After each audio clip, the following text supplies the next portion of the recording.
Hi friends, इस lecture में हम लोग डिस्कस करेंगे स्केलर मल्टीप्लिकेशन डिटरमिनेंट का, ठीक है, minors, cofactors and area of triangle के बारे में, ठीक है। डिटरमिनेंट के यूज से कैसे एरिया ऑफ ट्रायंगल हम लोग फाइंड करते हैं वो हम लोग डिस्कस करेंगे, कोफैक्टर्स डिस्कस करेंगे, माइनर्स ऑफ डिटरमिनेंट डिस्कस करेंगे and scalar multiplication with determinant discuss करेंगे। चलिए स्टार्ट करते हैं। हमारा सबसे पहला पॉइंट है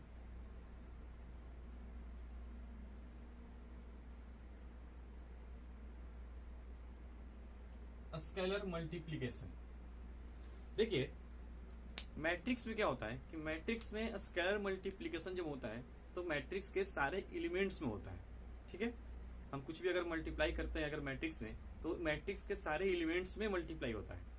पर डिटरमिनेंट के केस में क्या होगा कि डिटरमिनेंट में मल्टीप्लाई सिर्फ और सिर्फ किसी भी एक रो या किसी भी एक कॉलम के एलिमेंट्स में होगा स्केलर का मल्टीप्लिकेशन। अब कोई भी रो उठाइए उसमें आप मल्टीप्लाई कर लीजिए या किसी भी कॉलम में आप मल्टीप्लाई कर लीजिए, ठीक है। जबकि मैट्रिक्स में क्या होता है कि वो सारे के सारे एलिमेंट्स में मल्टीप्लाई होता है, पर यहाँ ऐसा नहीं होगा। देखते हैं एग्जाम्पल लेकर के, ठीक है।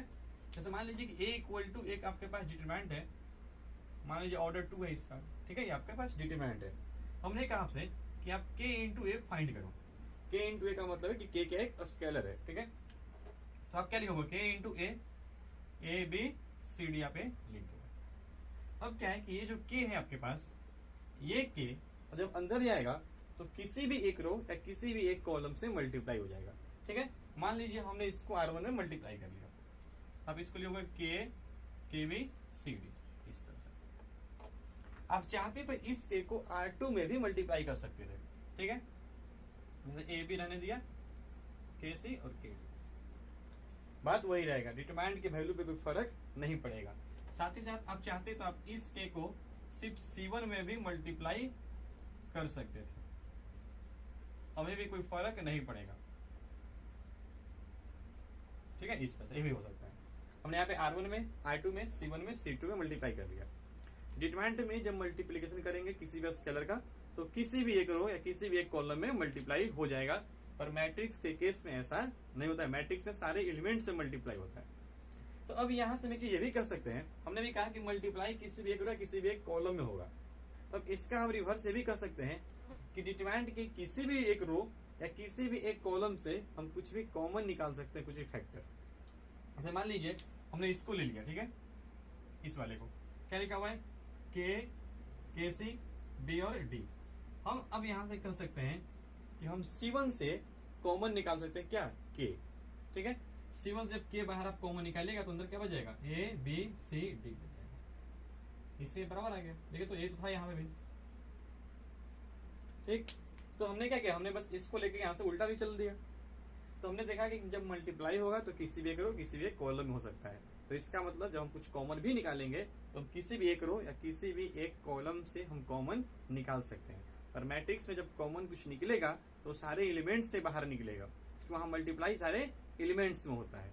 जबकि यहाँ पे क्या है कि किसी भी एक रो या किसी भी एक कॉलम से हम कॉमन निकाल सकते हैं, ठीक है। चलिए इसी पे चीज और भी देखते हैं। जैसे अगर आपसे बोलेंगे कि आप इस डिटरमिनेंट का वैल्यू बताओ, ठीक है, तो इस डिटरमिनेंट का वैल्यू क्या हो जाएगा, आप दिस इंटू दिस करोगे, दिस इंटू दिस करोगे, यानी A D minus B C लिखोगे, ये जो आएगा इसका determinant value A D minus B C. अगर आपसे बोलेंगे कि आप जो है ना, मान लो बोलेंगे इसका डिटरमिनेंट निकालो, ठीक है, तो इसका डिटरमिनेंट निकालो, चलो इसका निकाल लेते हैं। अगर यहां से डिटरमिनेंट निकालिएगा तो क्या हो जाएगा, दिस इंटू दिस यानी के ए D minus this into this यानी के बी सी। यहां से आप के कॉमन निकालिएगा तो आपका हो जाएगा A D minus B C. और देखिए ध्यान से, क्या A D minus B C, A D minus B C determinant का तो वैल्यू है ए का, ठीक है। तो आप इसको ऐसे लिख सकते हो, के इंटू डिटरमिनेंट ऑफ ए लिख सकते हैं, यानी के इंटू डिटरमिनेंट ऑफ ए लिख सकते हैं। तो हमने एक यहां से नोट्स क्या देखा कि के इंटू ए का जो डिटरमिनेंट वैल्यू होगा वो के इंटू डिटरमिनेंट ऑफ ए के बराबर हो जाएगा। ए का तो डिटरमिनेंट वैल्यू ये था, हमने बोला कि इसका डिटरमिनेंट वैल्यू निकालिए, के इंटू ए का, ये तो था जैसे यहाँ पे जो हम लोग निकाले डिटरमिनेंट वैल्यू, ये क्या है, ये आपका के इंटू ए के ही तो बराबर है। तो ए का डिटरमिनेंट तो ये था, और k इंटू ए का डिटरमिनेंट हमने यहाँ से निकाला। हम चाहते थे इसको भी यूज कर लेते, इसको भी यूज कर सकते थे, उससे कोई दिक्कत नहीं है। ठीक है, आप कीजिएगा सब वही आएगा। तो यहाँ पे हमने इसको डिटरमिनेंट निकाला, क्या आया, k इंटू डिटरमिनेंट ऑफ ए के बराबर आ गया, यानी k इंटू डिटरमिनेंट ऑफ ए का होल डिटरमिनेंट इक्वल टू होगा k इंटू डिटरमिनेंट ऑफ ए। ठीक है, पर मैट्रिक्स केस में क्या ऐसा होगा क्या, चलिए देख लेते हैं उसको भी।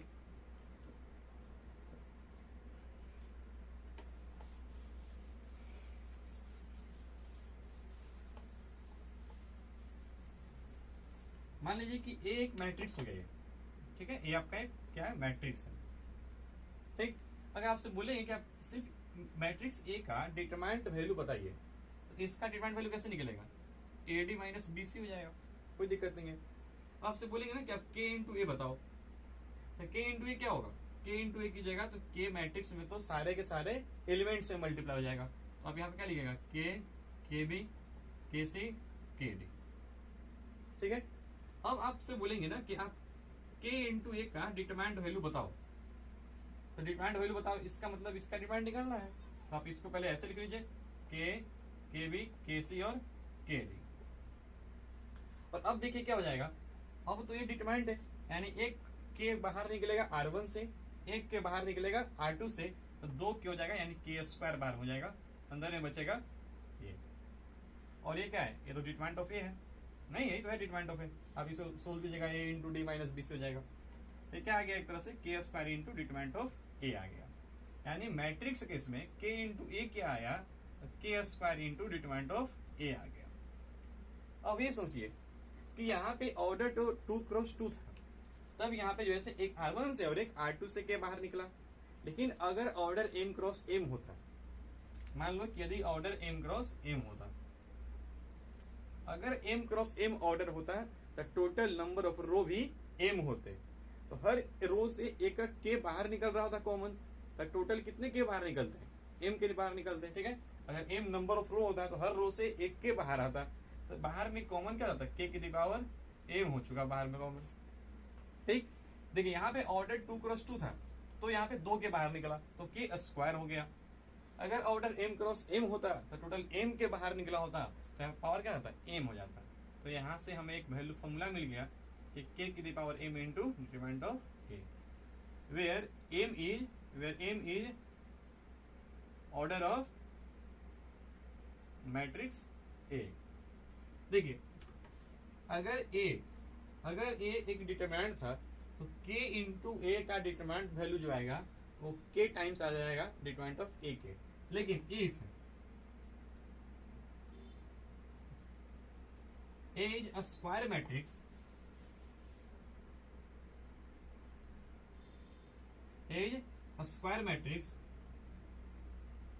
then और मान लो square matrix of order m, order m या m क्रॉस m लिख लेते, ठीक है। Then k into determinant of a equal to क्या है, k की power m into determinant of a। m क्या है, ऑर्डर है, ध्यान रखिएगा इस चीज को। ठीक है, उम्मीद है समझ में आया होगा। ऐसा क्यों हो रहा है, क्योंकि मैट्रिक्स में जब पहले के मल्टीप्लाई करेंगे तो सारे एलिमेंट्स में मल्टीप्लाई हो जाएगा, फिर उसका जब उसका डिटरमिनेंट निकालेंगे तो हर रो से एक के बाहर निकल रहा होगा, जितना ऑर्डर उतने के बाहर निकलेंगे, क्योंकि जितना ऑर्डर उतने नंबर ऑफ रो हो जाएंगे, तो उतने जो है के बाहर आएंगे। तो इस तरह से आपका ये फॉर्मूला हो जाएगा। चलिए,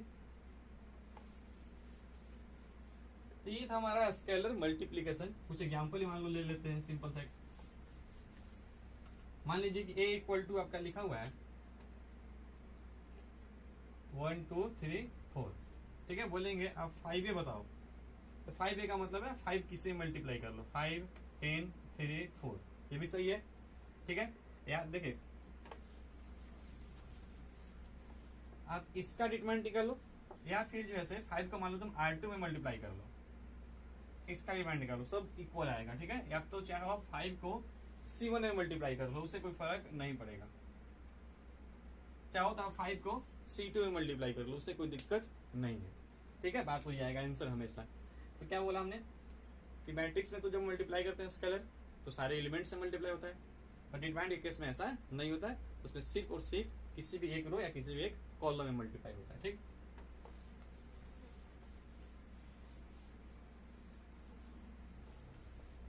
चलिए नेक्स्ट देखते हैं टॉपिक, वो हमारा है माइनर। ठीक है,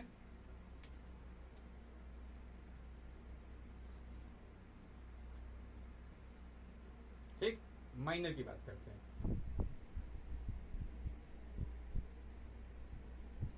minor of element Aij is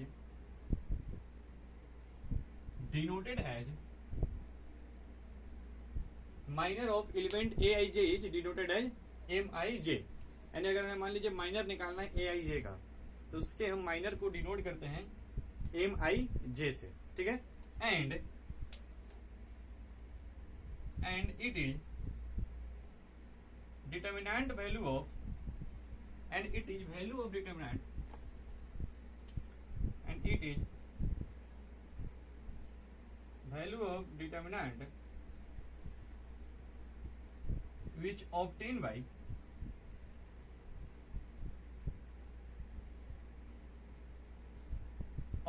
removing ith row and jth column। देखिए ध्यान से, अगर हमसे बोलेगा कि आप Aij का माइनर बताइए, तो उसको हम पहले डिनोट करेंगे Mij से। अब उसके बाद बात ये होगी कि माइनर होता क्या है। तो क्या है कि जो आप जिस एलिमेंट का आपको माइनर निकालना है, आप उस एलिमेंट के रो और कॉलम को आप रिमूव कर दीजिए, उसके बाद जो डिटरमिनेंट बच जाएगा उसकी वैल्यू जो है माइनर कहलाएगी।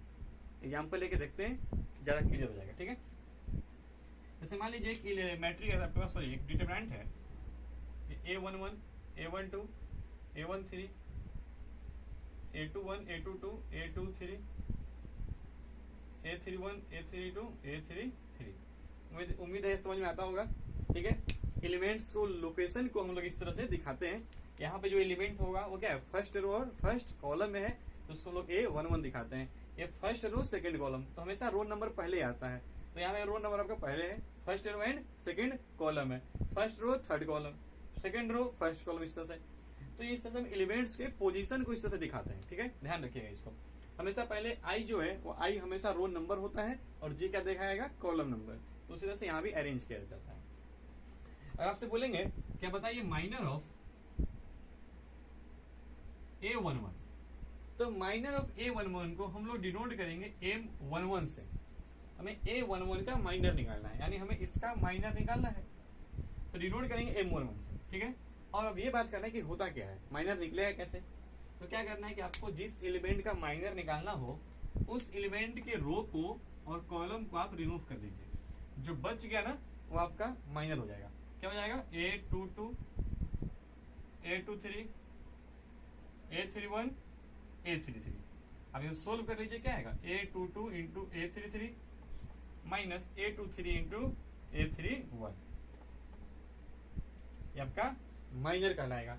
इसी तरह से अगर आपसे बोलेंगे क्या बताओ जो है से M23 बताओ, M23 का मतलब है कि एलिमेंट A23 का माइनर।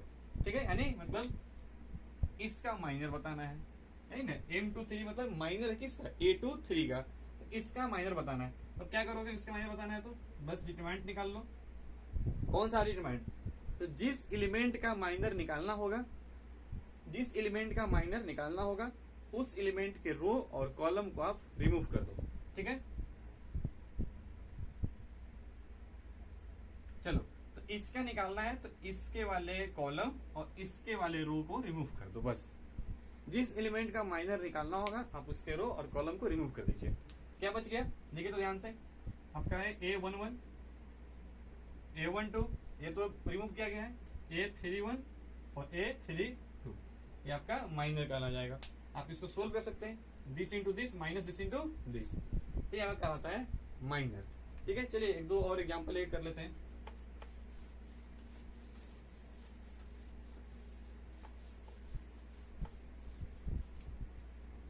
मान लीजिए कि एक डिटरमिनेंट है 1 2 3 4 5 6 7 8 9 लिखा हुआ है। ठीक है, आपसे बोलेंगे फाइंड करो माइनर ऑफ 9, 9 का माइनर। ठीक है, तो 9 कौन सा एलिमेंट है, देखिए तो 9 क्या है, थर्ड रो में है और थर्ड कॉलम है, यानी क्या है A33 है ना, A33 इक्वल टू 9 है। अच्छा, अगर आपसे पूछे क्या बताओ A31 कौन सा एलिमेंट है, A31 का मतलब है कि वो एलिमेंट जो थर्ड रो में है और फर्स्ट कॉलम में, हमेशा जो है पहला वाला जो नंबर होता है वो रो नंबर दिखाता है। तो A31 का मतलब है कि वो एलिमेंट जो थर्ड रो में है और फर्स्ट कॉलम है, थर्ड रो फर्स्ट कॉलम, यानी क्या आ जाएगा 7। अगर आपसे बोलेंगे बताओ A22 यानी सेकेंड रो सेकेंड कॉलम यानी 5, ठीक है। बोलेंगे A32 यानी third row second column, third row second column क्या है 8 है, ठीक है। तो इस तरह से होता है। अब देखिए बोला है माइनर ऑफ 9, तो 9 क्या है A33 है, यानी A33 का माइनर यानी डिनोट करेंगे M33 से, ठीक है। अब M का माइनर तो क्या करो, इसके रो और इसके कॉलम को बंद कर दो, क्या बचेगा 1 2 4 5, सोल्व कर लो, 5 माइनस 8 यानी -3 आपका आंसर हो जाएगा। तो ये आपका निकला माइनर ऑफ 9। इसी तरह से अगर आपसे बोलेंगे क्या माइनर ऑफ 7 बताओ, माइनर ऑफ 7 का मतलब है कि कौन सा एलिमेंट है A31 है, थर्ड रो फर्स्ट कॉलम यानी M31 निकालना है हमें, ठीक है। तो आप इसके रो को और इसे कॉलम का बंद कर लीजिए, ये और ये बंद हो गया, तो क्या बचेगा 2 3 5 6, कितना हो जाएगा 12 माइनस 15 यानी -3 आंसर हो जाएगा। तो इस तरह से हम माइनर निकालते हैं, ठीक है। उम्मीद है समझ में आया होगा। अब माइनर से बढ़ते हैं कोफैक्टर की तरफ, वो थोड़ा इंपॉर्टेंट है, ध्यान दीजिएगा उसको।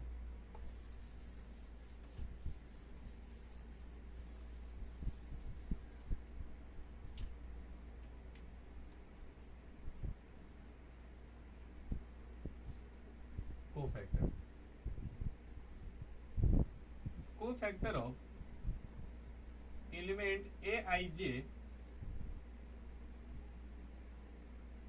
Aij is denoted as Cij, ठीक है, and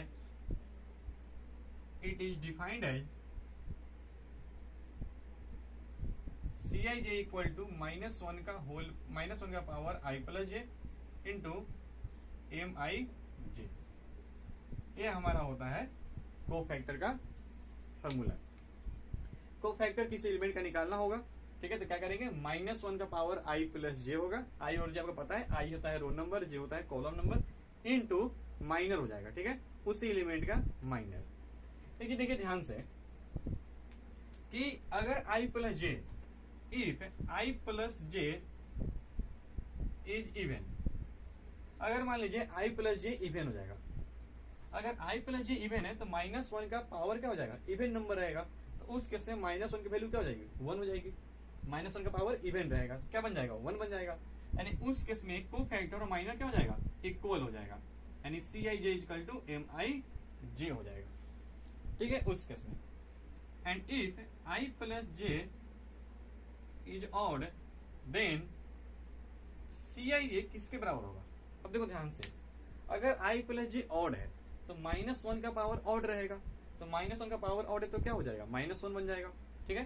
तो -1 इंटू Mij यानी कोफैक्टर क्या हो जाएगा निगेटिव हो जाएगा माइनर का, ठीक है। कोफैक्टर आपका माइनर का निगेटिव हो जाएगा, ध्यान बस ये देना है।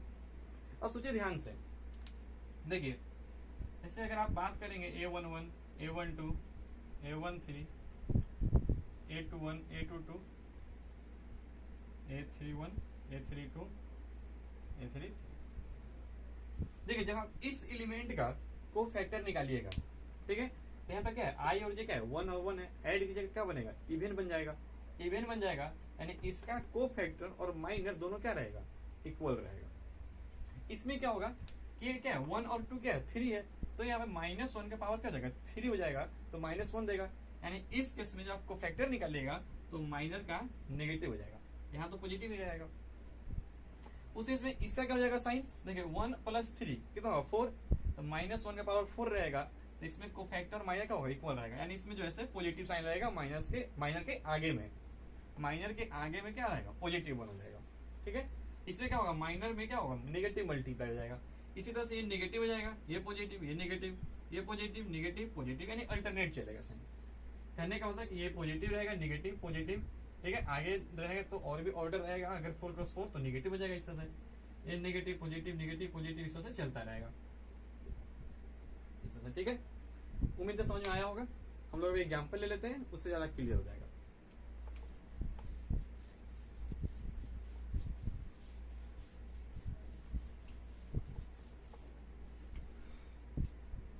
जैसे मान लीजिए कि a इक्वल टू एक दिया हुआ है 1 2 3 4 5 6 मान लीजिए दिया हुआ है 7 8 9 लिखा हुआ है, ये ले लेते हैं। ठीक है, बोलेंगे आपसे इसमें कि आप C11 बताओ। C11 का मतलब है कोफैक्टर ऑफ A11। ठीक है, ध्यान रखिएगा। तो C11 पूछ रहा है तो फॉर्मूला क्या होता है कि -1 का power I plus J into minor of A11, जिसका कोफैक्टर निकालना है उसी का माइनर मल्टीप्लाई कर लेंगे। देखिए तो ध्यान से, इसका माइनर C11 मतलब A11 का माइनर, A11 का कोफैक्टर। A11 यही तो है ना, यानी इसका माइनर निकालना है। तो आप ये रो बंद कीजिएगा, ये कॉलम बंद कीजिएगा, क्या हो जाएगा ये देखिए तो।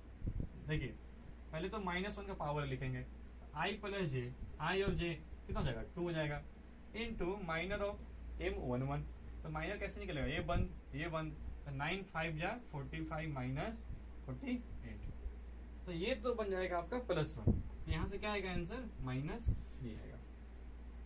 तो देखिए इसका माइनर भी -3 ही आता है। ठीक है, कोफैक्टर क्या आएगा, बराबर आएगा।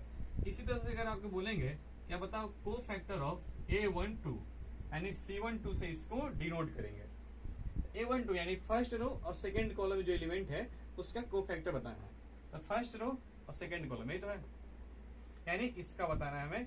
देखिए ध्यान से क्या लिखेंगे यहाँ पे, -1 का पावर 1 + 2 हो जाएगा, I और J यानी कितना हो जाएगा 3 हो जाएगा। आपको पहले ही बोला कि पॉजिटिव होगा, यहाँ पे निगेटिव मल्टीप्लाई हो जाएगा, यहाँ पे पॉजिटिव मल्टीप्लाई रहेगा इस तरह से। तो ये हो जाएगा इनटू इसका माइनर। इसका माइनर कैसे निकलेगा, आप ये बंद कीजिएगा और ये आप बंद करिएगा। तो 9 4 जा 36 माइनस 7 6 जा 42 इस तरह से।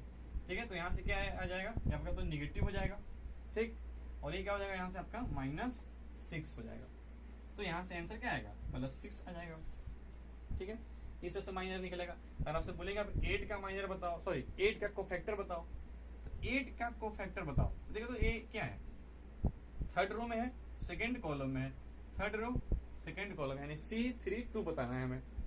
तो क्या करेंगे, -1 का पावर 3 तो कितना है 5 है, 5 हो जाएगा, इनटू इसका माइनर। तो इसका माइनर कैसे निकलेगा, ये और ये बंद कर दो। ठीक है, तो क्या बचा 6 1 जा 6 माइनस 4 3 जा 12। क्लियर है। तो यहाँ से आपका हो जाएगा क्या, माइनस, यहाँ से तो आएगा -6, यहाँ और माइनस रहेगा यानी +6 हो जाएगा। अगर आपसे ही बोलेंगे आप कोफैक्टर बताइए 2 3 का, तो 2 3 यानी सेकेंड रो और third column, second row third column यानी 6 का बताना है। तो यहाँ तो पहले -1 का पावर कितना हो जाएगा 5 हो जाएगा, इनटू इसका माइनर। तो इसका माइनर कैसे निकलेगा, आप ये बंद कर दो और ये बंद कर दो, तो ये और ये बंद हो गया। ठीक है, ये बंद है। चलिए 8 1 जा कितना हो जाएगा 8 माइनस 7 2 जा 40 इस तरह से। ठीक है, तो यहाँ भी आंसर 6 आ जाएगा। तो इस तरह से हम कोफैक्टर निकालते हैं। बस कुछ नहीं करना है, माइनर आपको पता है निकालने के लिए, बस माइनर में ही कभी +1 तो कभी -1 मल्टीप्लाई हो जाएगा, और माइनर में कब +1 कब -1 मल्टीप्लाई होगा वो आपको डिपेंड करेगा कि I + J क्या आ रहा है। ठीक है, तो बस कुछ नहीं है, माइनर आपने सीख लिया है। कोफैक्टर निकालने के लिए सिर्फ -1 का power I + J extra multiply करना है। ठीक है, यदि I + J अगर इवन है तो पॉजिटिव हो जाएगा। ठीक है, अगर I + J ऑड रहेगा तो माइनर में निगेटिव मल्टीप्लाई हो जाएगा। ठीक है, चलिए उम्मीद है समझ में आया होगा। इसी में हम कुछ और भी देखते हैं अभी।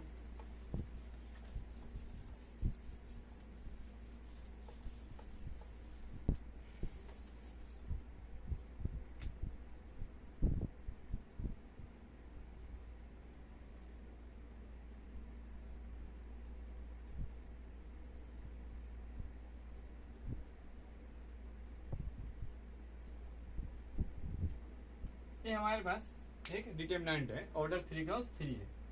आपसे इसे बोलेंगे ना कि आपकी डिटरमिनेंट का वैल्यू बताइए, डिटरमिनेंट का वैल्यू बताइए। तो मान लो हमने इसको R1 के लॉन्ग एक्सपेंड कर दिया, तो R1 के लॉन्ग एक्सपेंड करेंगे तो A11 इंटू ए और ये बंद हो जाएगा, एंड हो जाएगा A22 into A33 minus A23 into A32, फिर माइनस A12 हो जाएगा। पता है माइनस क्यों होता है, ठीक। अब ये बंद कीजिएगा, ये बंद कीजिएगा, हो जाएगा A21 into A33 minus A23 into A31 plus A13 लिया तो ये और ये बंद हो जाएगा आपका, यानी दिस इंटू दिस हो जाएगा, यानी A21 into A32 minus A22 into A31 हो जाएगा। तो ये आपका हो गया डिटरमिनेंट इसका, ठीक है, ए का डिटरमिनेंट वैल्यू। अब एक चीज और डिस्कस करते हैं, कुछ बताना चाह रहे हैं, देखिएगा ध्यान से। आपसे बोलेंगे यार इसका ना कोफैक्टर बताओ, आप बताओ कोफैक्टर ऑफ A11, तो इसको हम C11 से डिनोट करते हैं, ठीक है। इसका बोलेंगे आपसे कोफैक्टर, तो देखो ध्यान से 1 और 1 कितना हो जाएगा, 2 हो जाएगा, यानी माइनर के बराबर हो जाएगा, ठीक है। मतलब -1 का पावर 2 करोगे तो +1 ही 1 हो जाएगा ना, ठीक। फॉर्मूला क्या होता है, -1 का पावर i प्लस j, यानी कितना हो जाएगा, 2 हो जाएगा, इस तरह से। चलिए अब यहाँ पे -1 का स्क्वायर है तो +1 बन जाएगा, यानी M11 हमें फाइंड करना है, इसका माइनर फाइंड करना है। तो ये बंद करोगे, ये बंद करोगे, क्या बचेगा, इसका माइनर हो जाएगा A22 into A33 minus A23 into A32, ठीक है। इसी तरह से अगर बोलेंगे कोफैक्टर ऑफ A12 बताओ, यानी इसको हम C12 लिखेंगे, और 1 और 2 कितना है, 3 है, तो क्या हो जाएगा, माइनस ऑफ माइनर 1, ठीक है, सही है ना, क्योंकि यहाँ पे -1 का पावर क्या हो जाएगा, 3 हो जाएगा, तो माइनस आ जाएगा, तो माइनस ऑफ M12। अब इसका आपको माइनर बताना है, आप ये बंद करोगे और ये बंद करोगे, दिस इंटू दिस, ठीक है, यानी minus of A21 into A33 minus A23 into A31, clear है इस तरह से। यानी आप इसको ऐसे भी लिख सकते हो कि A23 into A31 minus A21 into A33, कोई दिक्कत नहीं है इसमें, ठीक। अब कोफैक्टर ऑफ A13 बताना है, कोफैक्टर ऑफ A13 मतलब C13 से इसको डिनोट करेंगे, और 1 और 3 कितना हो जाएगा, 4 हो जाएगा, तो -1 का पावर क्या रहेगा, 4 रहेगा, तो वो +1 बन जाएगा, यानी आपका M13 के बराबर हो जाएगा, ठीक है।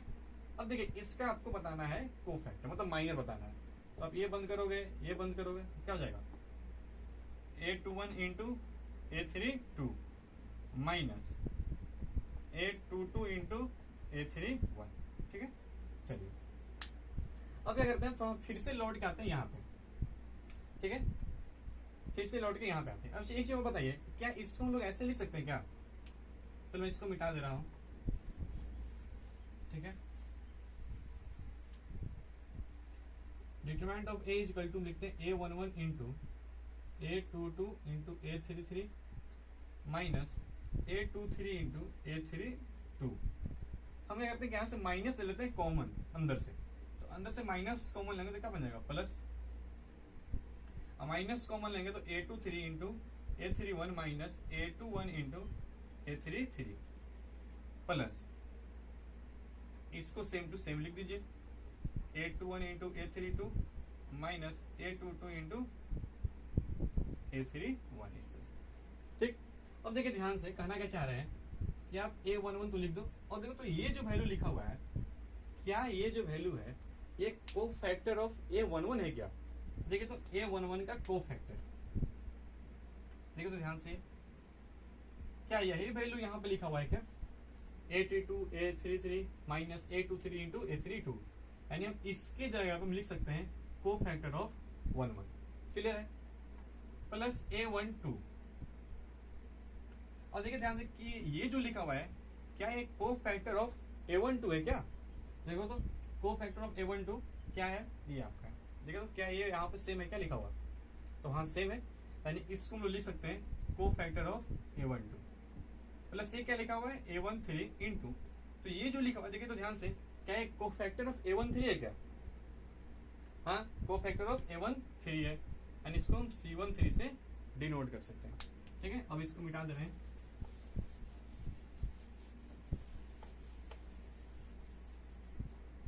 ये क्या था, डिटरमिनेंट वैल्यू ऑफ A का। अब देखिए ध्यान से, जो हमारा डिटरमिनेंट वैल्यू जो A आया है, ये A आया हुआ है, ठीक है, ये वाला मिटा दे रहे हैं।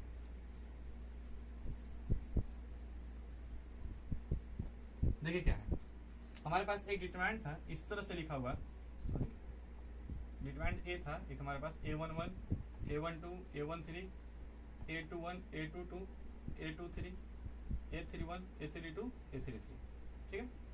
देखिए ध्यान से, A11 है, ठीक है, और ये क्या, उसी का कोफैक्टर लिखा हुआ मल्टीप्लाई में, A12 है और उसी का कोफैक्टर है, A13 है और उसी का कोफैक्टर है कि यदि किसी भी एक रो के सारे एलिमेंट्स को, किसी भी एक रो के सारे एलिमेंट्स को उसी के कोफैक्टर से मल्टीप्लाई कर दिया जाए, उसी के कोफैक्टर से मल्टीप्लाई कर दिया जाए तो उनका समेशन डिटरमिनेंट वैल्यू के बराबर हो जाएगा। देखिए ध्यान से, A11 उसी का कोफैक्टर मल्टीप्लाई है, A12 उसी का कोफैक्टर है, A13 उसी का कोफैक्टर है और सबका समेशन है। ठीक है, तो कहना ये चाह रहे हैं, एक आप नोट भी कर लीजिएगा कि डिटरमिनेंट की किसी भी एक रो या किसी भी एक कॉलम, ठीक है, डिटरमिनेंट की किसी भी एक रो या किसी भी एक कॉलम के सारे एलिमेंट्स को उसी के कोफैक्टर से मल्टीप्लाई कर दिया जाए तो उनका सम जो होगा वो डिटरमिनेंट वैल्यू के बराबर हो जाएगा। ठीक है, तो लिख लेते हैं नोट करके। First, the sum of products of elements of a row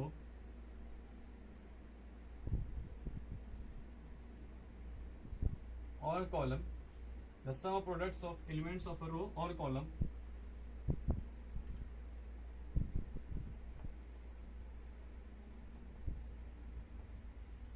with their corresponding cofactors,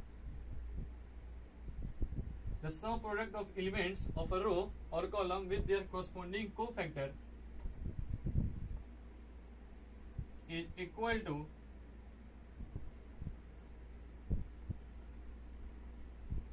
value of determinant. ठीक है, अभी कर सकते हैं कि जो डिटरमिनेंट का वैल्यू होता है वो इक्वल होता है किसके, the sum of products of elements of any row और column with their corresponding cofactors. ठीक है, अब यहाँ पे देखिए किसी भी रो के आप सारे एलिमेंट्स को उठा लीजिए और उसी के कोफैक्टर से मल्टीप्लाई कर दीजिए तो उनका जो समेशन होगा वो डिटरमिनेंट के बराबर हो जाएगा। ठीक है, और एक और नोट कर लीजिएगा, आप लिख लीजिएगा the sum of products of elements of a row with, देखिए कहने का मतलब है कि जैसे हमने एलिमेंट्स लिया R1 का, कोफैक्टर ले लिया R2 का, अब मल्टीप्लाई करेंगे ना तो समेशन क्या आएगा, 0 आएगा। तो ये बोल रहे हैं कि the sum of products of elements of a row with cofactors of another row, with cofactors of another row is equal to 0। इसको नोट कीजिएगा कि किसी भी एक रो या किसी भी एक कॉलम के सारे एलिमेंट्स को किसी अनदर रो या किसी अनदर कॉलम के कोफैक्टर से मल्टीप्लाई किया जाएगा तो उनका समेशन 0 देगा। ठीक है, कहने का मतलब कि ये आपका A11 इंटू C21 कर लीजिए प्लस A12 इंटू C22 कर लीजिए प्लस A13 इंटू C23 कर लीजिए, ये 0 हो जाएगा। देखिए क्या हमने कहा, हमने जो एलिमेंट्स लिए हैं A11, A12, A13 वो R1 के हैं और जो कोफैक्टर है ना वो R2 के हैं, तो इनका जो प्रोडक्ट होगा वो 0 के बराबर हो जाएगा। क्लियर है, ध्यान रखिएगा इसको। और अगर किसी भी एलिमेंट्स को उसी के कोफैक्टर से मल्टीप्लाई करेंगे तो उन सबका समेशन हमारा डिटरमिनेंट वैल्यू के बराबर आएगा, पर दूसरे रो वाले के कोफैक्टर से कर देंगे तो क्या होगा, 0 हो जाएगा। ठीक, क्लियर है, इसको नोट डाउन कर लीजिएगा। चलिए अब हमारा जो नेक्स्ट टॉपिक है वो है area of triangle.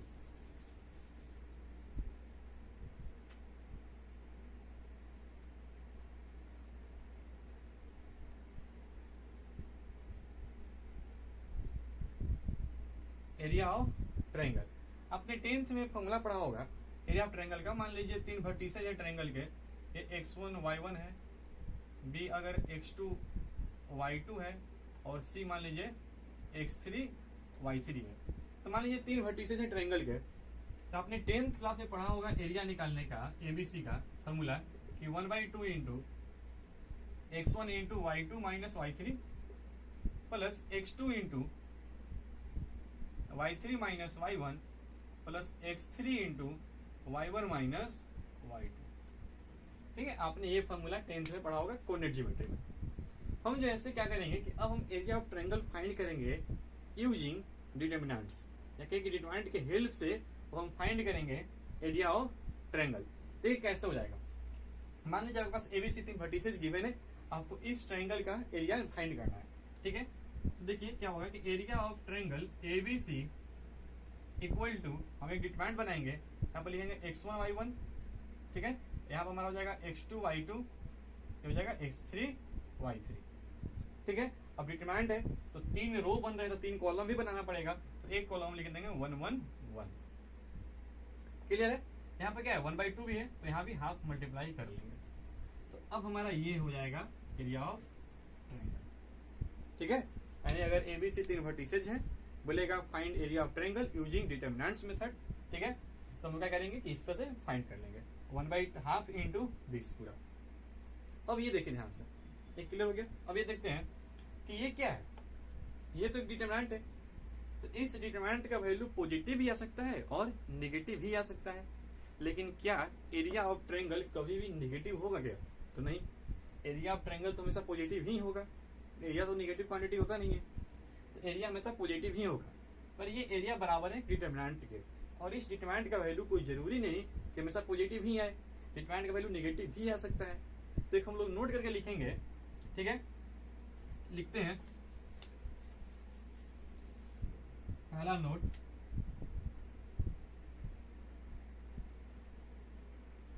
Since area is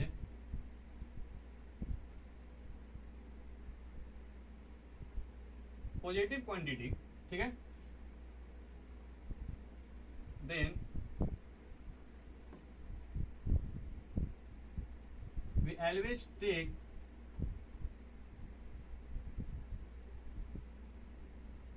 absolute value of determinant। देखिए एरिया हमेशा, एरिया क्या होता है पॉजिटिव क्वांटिटी होता है, तो एरिया अगर पॉजिटिव क्वांटिटी है तो हम क्या करेंगे कि डिटरमिनेंट का जो भी वैल्यू आएगा ना, हम हमेशा उसका एब्सोल्यूट वैल्यू ही लेंगे। मान लीजिए कि इसका जो एरिया आया, मान लीजिए इसका जो वैल्यू आया इस डिटरमिनेंट का वो -10 आ गया, तो क्या एरिया -10 हो सकता है? नहीं हो सकता है। तो क्या करेंगे, हम उसका एब्सोल्यूट वैल्यू लेंगे, यानी क्या करेंगे 10 ले लेंगे आंसर, ठीक है, माइनस नहीं लिखेंगे। मान लीजिए इसका अगर आंसर -5 आ रहा है तो यहाँ पर एरिया -5 नहीं कहलाएगा बल्कि 5 कहलाएगा। तो एक बोल रहा है कि area is positive quantity, then we always take absolute value of determinant, हमेशा डिटरमिनेंट का एब्सोल्यूट वैल्यू लेंगे। अब इसी पे चीज और कर सकते हैं कि अगर मान लीजिए क्वेश्चन है आपको एरिया ऑफ ट्रायंगल गिवन है, ठीक है, अब मान लीजिए y1 नहीं गिवन है, y1 आपको फाइंड करना है, एरिया ऑफ ट्रायंगल गिवन है, तो जब कैलकुलेशन करेंगे, जब ये फॉर्मूला यूज करेंगे तो वहां पे एरिया ऑफ ट्रायंगल मान लीजिए आपको गिवन है 10, तो यहाँ पे हम 10 इक्वल टू नहीं लिखेंगे, यहाँ पे हम +-10 लिखेंगे। क्यों? क्योंकि देखिए ध्यान से, आपको क्वेश्चन में गिवन है कि area of triangle is 10 square unit, तो हो सकता है कि उसने जब डिटरमिनेंट कैलकुलेट किया होगा तो उसका तो -10 भी आया होगा, हो सकता है कि -10 आया हो, ठीक है, कोई जरूरी नहीं कि -10 ही आएगा, हो सकता है कि -10 आया हो। तो अगर -10 आएगा तो आपको एरिया -10 नहीं लिखेगा, वो तो 10 ही लिखेगा। या फिर मान लीजिए इसका 10 ही आया होगा तो भी एरिया 10 ही लिखेगा। तो इसलिए अगर मान लीजिए अगर एरिया क्वेश्चन में गिवन है तो हम कैलकुलेशन के टाइम पे पॉजिटिव नेगेटिव दोनों लेके चलेंगे, ठीक है।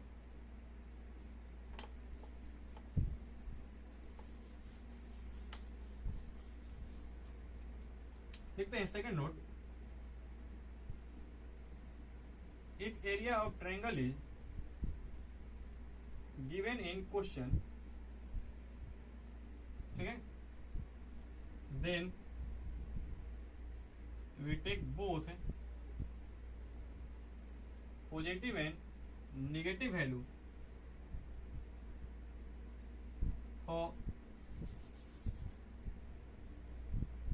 फॉर कैलकुलेशन ऑफ डिटरमिनेंट, ठीक है।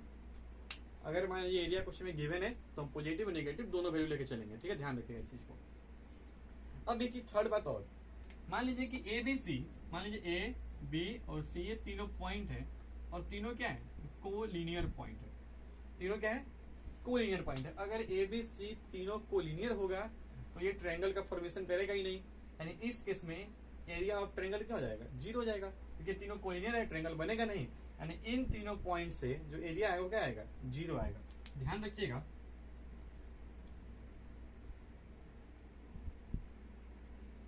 Area of triangle formed by 3 collinear points is equal to 0, ठीक है। अगर 3 कोलिनियर पॉइंट रहेंगे तो एरिया क्या हो जाएगा 0 हो जाएगा। जैसे क्वेश्चन में अगर गिवन रहेगा कि बताइए या चेक करो कि एबीसी कोलिनियर है कि नहीं है, तो उस टाइप के क्वेश्चन को क्या करेंगे, एरिया फाइंड कर लेंगे। अगर एरिया 0 आ गया तो एबीसी क्या है, कोलिनियर पॉइंट से। एरिया 0 नहीं आएगा तो एबीसी कोलिनियर नहीं है। तो इस तरह क्वेश्चन को हम लोग इससे सोल्व करेंगे। एक क्वेश्चन कर लेते हैं, कुछ क्वेश्चंस देख लेते हैं। क्वेश्चन लिखा हुआ है,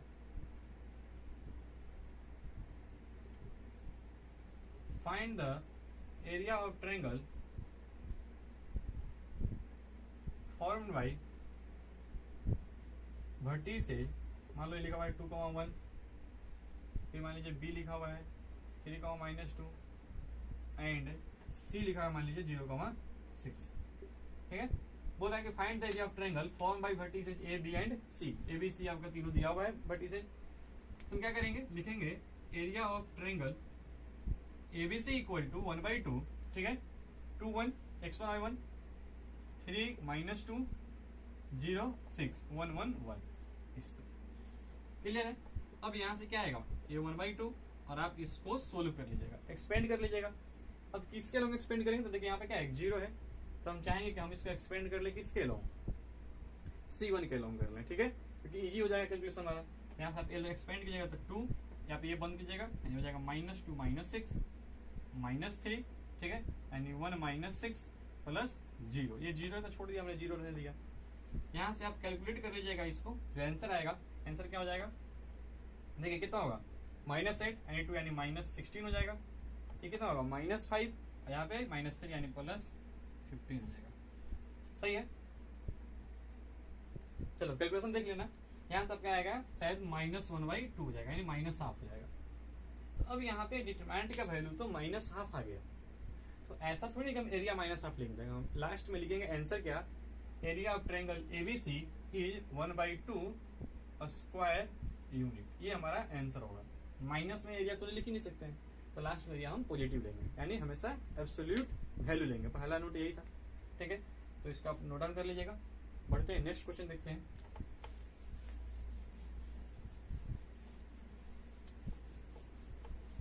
चलिए नेक्स्ट हमारा क्वेश्चन है, कह रहा है कि area of triangle is 35 square unit with vertices 2, -6 5, and k,4।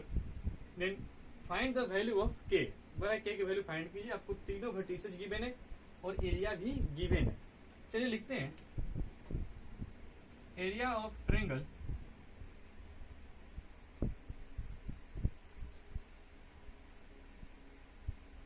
Equal to, formula का होगा 1/2 फिर 2 -6 5 4 k 4 1 1 1। ठीक है, यहाँ पे फॉर्मूला हो गया। अब एरिया ऑफ ट्रायंगल 35 गिवन है, तो क्या हम यहाँ पे सिर्फ 35 लिखेंगे, नहीं। हो सकता है कि उसने जब एरिया फाइंड किया होगा तो उसका -35 आया होगा, फिर भी तो वो 35 ही लिखेगा। हो सकता है कि उसका एरिया 35 ही आया होगा। ठीक है, तो जब भी ऐसा क्वेश्चन में गिवन रहेगा तो हम यहाँ पे दोनों साइन लेके चलेंगे। ठीक है, प्लस माइनस दोनों हमेशा। ठीक है, यही आपका एक नोट मैंने लिखवाया है। ठीक, ये हो जाएगा आपका 1/2।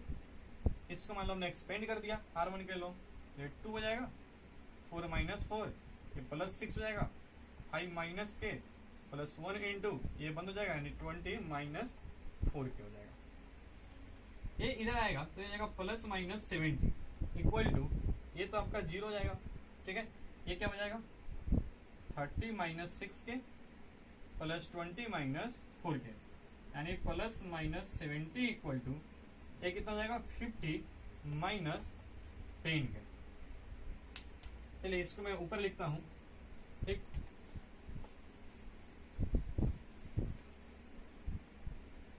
देखिए लिखा हुआ है हमारा +-70 इक्वल टू 50 - 10k लिखा हुआ है। यहाँ से भी लिख सकते हैं +-7 इक्वल टू 5 - k लिख सकते हैं इस तरह से। ठीक है, अब देखिए अब क्या करेंगे कि एक हमारे पास इक्वेशन है 7 = 5 - k और एक इक्वेशन है -7 = 5 - k। यहाँ पे +-7 प्लस दोनों लिखा हुआ है 7 +7 -7 पर ले लिया। यहाँ से कैलकुलेट कीजिएगा तो k = -2 हो जाएगा, और यहाँ से अगर कैलकुलेट कीजिएगा तो k = 12 हो जाएगा। हमारी जो k की वैल्यू आएगी फाइनल आंसर वो आएगा k = -2 और 12, मतलब दोनों हो सकता है। ठीक है, चलिए, तो ये हमारा क्वेश्चन हो गया। एक क्वेश्चन और देखते हैं, आखिरी क्वेश्चन, ठीक।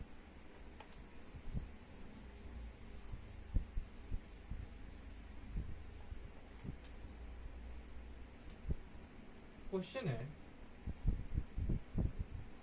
Find the equation of line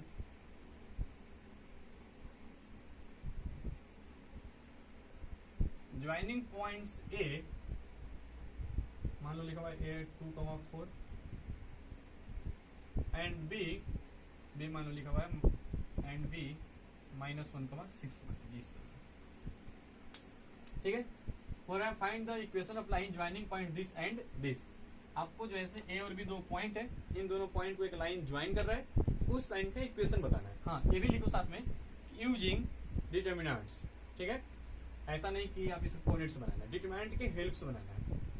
देखिए ध्यान से, मान लो कि यहाँ पे आपका ए है, ये आपका बी है, इन दोनों को ज्वाइन कर रही है लाइन, ठीक है, ए बी। हमने क्या किया कि हमने इसी लाइन पे हमने कहीं भी एक पॉइंट सी ले लिया, जिसका कोऑर्डिनेट x, y हो गया। हमने इसी लाइन पे कहीं भी एक पॉइंट सी लिया जिसका कोऑर्डिनेट x, y हो गया। अब देखिए तो ध्यान से, अब तो ए बी सी तीनों क्या हो गया, कोलिनियर पॉइंट्स हो गया।